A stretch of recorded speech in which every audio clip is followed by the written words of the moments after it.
श्रीमद्भागवत गीता अध्याय 13 प्रकृति, पुरुष तथा चेतना। अर्जुन ने कहा, हे कृष्ण, मैं प्रकृति एवं पुरुष, भोक्ता, क्षेत्र एवं क्षेत्रज्ञ तथा ज्ञान एवं ज्ञेय के विषय में जानने को इच्छुक हूँ। श्री भगवान ने कहा, हे कुंती पुत्र, यह शरीर क्षेत्र कहलाता है और इस क्षेत्र को जानने वाला क्षेत्रज्ञ है। हे भरतवंशी, तुम्हें ज्ञात होना चाहिए कि मैं भी समस्त शरीरों में ज्ञाता भी हूँ और इस शरीर तथा इसके ज्ञाता को जान लेना ज्ञान कहलाता है, ऐसा मेरा मत है। अब तुम मुझसे यह सब संक्षेप में सुनो कि कर्म क्षेत्र क्या है, यह किस प्रकार बना है, इसमें क्या परिवर्तन होते हैं, यह कहाँ से उत्पन्न होता है, इस कर्म क्षेत्र को जानने वाला कौन है और इसके क्या प्रभाव हैं। विभिन्न वैदिक ग्रंथों में विभिन्न ऋषियों ने कार्यकलापों के क्षेत्र तथा उन कार्यकलापों के ज्ञाता के ज्ञान का वर्णन किया है। इसे विशेष रूप से वेदांत सूत्र में कार्य कारण के समस्त तर्क समेत प्रस्तुत किया है। पंच महाभूत, अहंकार, बुद्धि, अव्यक्त, तीनों गुणों की अप्रकट अवस्था, 10 इंद्रियां तथा मन, 5 इंद्रिय विषय, इच्छा, देश, सुख, दुख, संधात, जीवन के लक्षण तथा धैर्य, इन सबको संक्षेप में कर्म का क्षेत्र तथा उसकी अंत्यक्रियाएं विकार कहा गया है।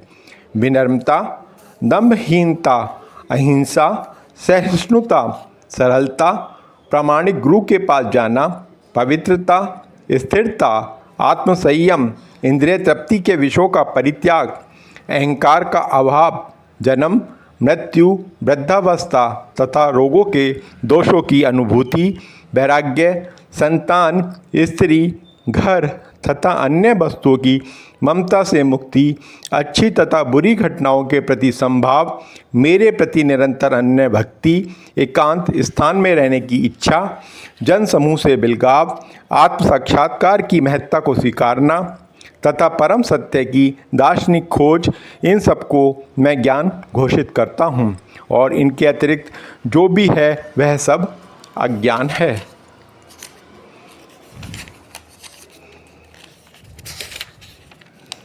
अब मैं तुम्हें ज्ञेय के विषय में बताऊंगा, जिसे जानकर तुम नित्य भ्रम का आस्वादन कर सकोगे।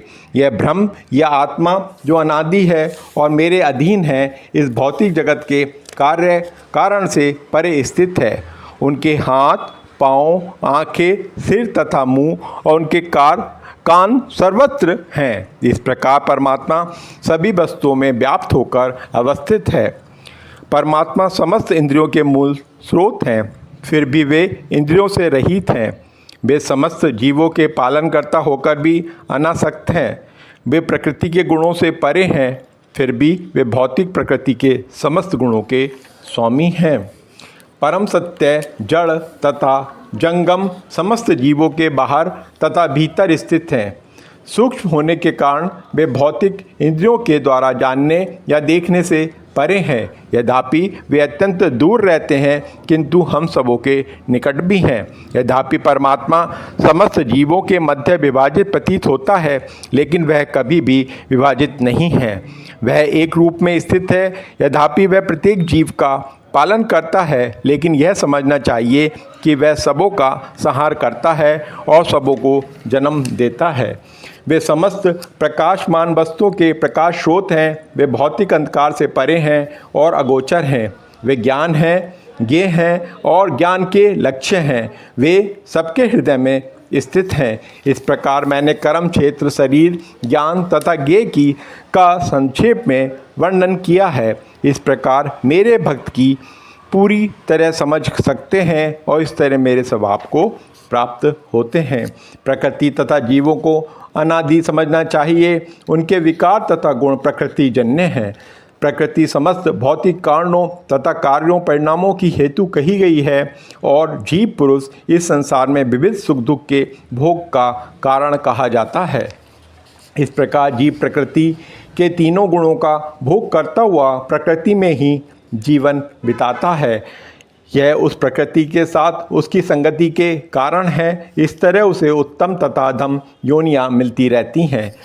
तो भी इस शरीर में एक अन्य दिव्य भोक्ता है जो ईश्वर है, परम स्वामी है और साक्षी तथा अनुमति देने वालों के रूप में विद्यमान है और जो परमात्मा कहलाता है। जो व्यक्ति प्रकृति, जीव तथा प्रकृति के गुणों की अंत्यक्रिया से संबंधित इस विचारधारा को समझ लेता है, उसे मुक्ति की प्राप्ति सुनिश्चित है। उसकी वर्तमान स्थिति चाहे जैसी हो, यहाँ पर उसका पुनर्जन्म नहीं होगा। कुछ लोग परमात्मा को ध्यान के द्वारा अपने भीतर रखते हैं, तो दूसरे लोग ज्ञान के अनुशीलन द्वारा और कुछ ऐसे हैं जो निष्काम कर्म योग द्वारा देखते हैं। ऐसे भी लोग हैं जो यद्यपि आध्यात्मिक ज्ञान से अवगत नहीं होते, पर अन्यों के परम पुरुष के विषय में सुनकर उनकी पूजा करने लगते हैं। ये लोग भी प्रामाणिक पुरुष से श्रवण करने की मनोवृत्ति होने के कारण जन्म तथा मृत्यु के पथ को पार कर जाते हैं। हे भरतवंशियों में श्रेष्ठ, यह जान लो कि चर तथा चर जो भी तुम्हें अस्तित्व में दिख रहा है, वह कर्म क्षेत्र तथा क्षेत्र के ज्ञाता का संयोग मात्र है। जो परमात्मा को समस्त शरीरों में आत्मा के साथ देखता है और जो यह समझता है कि इस नश्वर शरीर के भीतर ना तो आत्मा ना ही परमात्मा कभी भी विनष्ट होता है, वही वास्तव में देखता है। जो व्यक्ति परमात्मा को सर्वत्र तथा प्रत्येक जीव में समान रूप से वर्तमान देखता है, वह अपने मन के द्वारा अपने आप को भ्रष्ट नहीं करता। इस प्रकार वह दिव्य गंतव्य को प्राप्त करता है। जो यह देखता है कि सारे कार्य शरीर द्वारा संपन्न किए जाते हैं, जिसकी उत्पत्ति प्रकृति से हुई है, और जो देखता है कि आत्मा कुछ भी नहीं करता, वही यथार्थ में दिखता है। जब विवेकवान व्यक्ति विभिन्न भौतिक शरीरों के कारण विभिन्न स्वरूपों को देखना बंद कर देता है और यह देखता है कि किस प्रकार से जीव सर्वत्र फैले हुए हैं, तो वह ब्रह्म बोध को प्राप्त होता है। शाश्वत दृष्टि संपन्न लोग यह देख सकते हैं कि अविनाशी आत्मा दिव्य, शाश्वत तथा गुणों से अतीत है। हे अर्जुन, भौतिक शरीर के साथ संपर्क होते हुए भी आत्मा ना तो कुछ करता है और ना लिप्त होता है। यद्यपि आकाश सर्वव्यापी है, किंतु अपनी सूक्ष्म प्रकृति के कारण किसी वस्तु से लिप्त नहीं होता। इसी तरह ब्रह्म दृष्टि में स्थित आत्मा शरीर में स्थित रहते हुए भी शरीर से लिप्त नहीं होती। हे भरत पुत्र, जिस प्रकार सूर्य अकेले इस सारे ब्रह्मांड को प्रकाशित करता है, उसी प्रकार शरीर के भीतर स्थित एक आत्मा सारे शरीर की चेतना से प्रकाशित है। जो लोग ज्ञान के चक्षुओं से शरीर तथा शरीर के ज्ञाता के अंतर को देखते हैं और भवबंधन से मुक्ति की विधि को भी जानते हैं, उन्हें परम लक्ष्य प्राप्त होता है। श्रीमद्भागवत गीता का 13वां अध्याय प्रकृति, पुरुष तथा चेतना का पूर्ण हुआ अध्याय।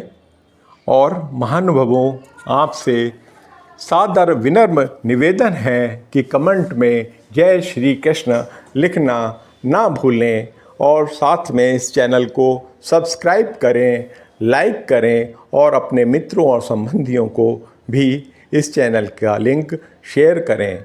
आपका बहुत बहुत धन्यवाद।